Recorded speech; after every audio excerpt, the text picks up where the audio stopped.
Itu pertanyaannya nomor 1, yaitu mengenai analisis faktor internal. Mengidentifikasi faktor-faktor internal yang mungkin mempengaruhi perkembangan Anita. Diskusikan bagaimana faktor-faktor tersebut berperan dalam hasil akademis dan kesejahteraan emosionalnya. Jawaban kami nomor 1, faktor internal. Yang pertama, motivasi. Anita mungkin kurang termotivasi untuk belajar karena merasa bosan atau kurang tertarik dengan pelajaran yang diberikan di dalam kelas, maupun banyaknya isi pikiran Anita sehingga sering menarik diri dari aktivitas kelas. Yang kedua, rasa cemas. Anita sering merasa cemas dengan harapan orang di sekitarnya. Kecemasan ini bisa membuatnya tidak bisa fokus belajar dan menghindar dari aktivitas dalam kelas. Yang ketiga, kepercayaan diri. Karena lingkungan yang kompetitif, Anita mungkin merasa kurang percaya diri dan meragukan kemampuannya sendiri, sehingga kinerjanya menurun dan tidak ikut aktif dalam proses pembelajaran. Identifikasi faktor-faktor eksternal yang memiliki berdampak pada perkembangan Anita, baik yang berasal dari lingkungan rumah maupun sekolah. Jelaskan bagaimana faktor-faktor ini mempengaruhi motivasi dan interaksi sosial Anita. Yaitu faktor eksternal. Yang pertama, lingkungan sekolah. Sekolah yang kompetitif dapat memberikan tekanan tambahan pada Anita untuk selalu berprestasi, yang mungkin mengakibatkan stres. Yang kedua, kurangnya dukungan orang tua. Kedua orang tua Anita bekerja terlalu keras sehingga merasa tidak mempunyai banyak waktu untuk mendampingi atau memberikan bimbingan akademis secara langsung dan kurang memperhatikan anaknya, sehingga Anita kurang kasih sayang dan perhatian dari kedua orang tuanya. Ada soal yang ketiga, yaitu rekomendasi intervensi.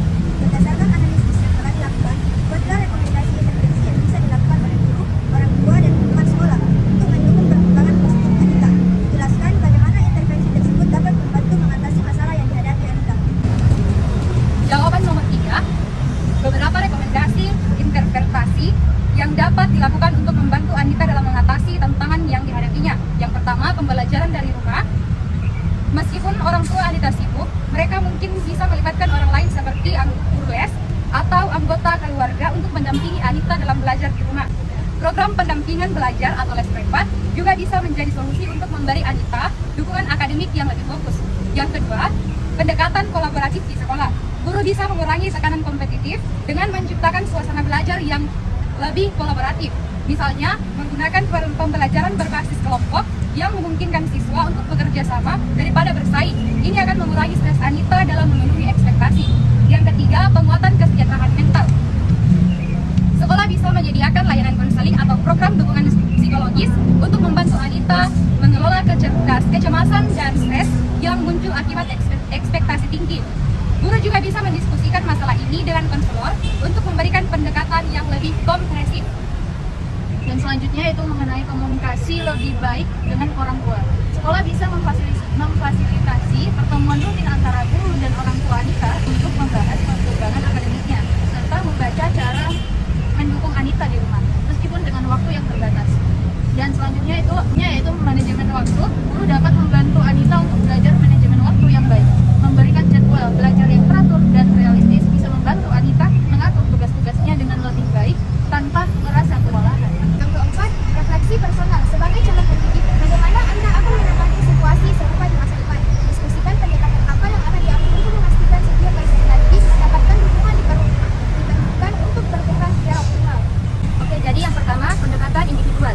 Jadi kita sebagai calon pendidik harus memahami kebutuhan setiap siswa secara pribadi, seperti halnya Anita, dengan memberikan dukungan emosional dan akademik yang sesuai. Yang kedua, pendekatan kolaborasi dengan orang tua. Kita sebagai calon pendidik itu harus mengajak orang tua untuk berperan aktif dalam mendukung proses belajar siswa di rumah, meski dengan keterbatasan waktu. Kemudian yang ketiga, pendekatan lingkungan pembelajaran yang positif. Sebagai calon pendidik, kita harus menciptakan lingkungan belajar yang lebih kolaboratif dan mengurangi tekanan kompetitif di kelas, sehingga siswa merasa nyaman dan termotivasi untuk belajar. Kemudian yang terakhir, pendekatan dukungan kesehatan mental. Jadi kita sebagai calon peserta didik harus bekerja sama dengan konselor sekolah untuk memberikan bantuan kepada siswa yang mengalami kecemasan atau tekanan tinggi akibat ekspektasi akademik.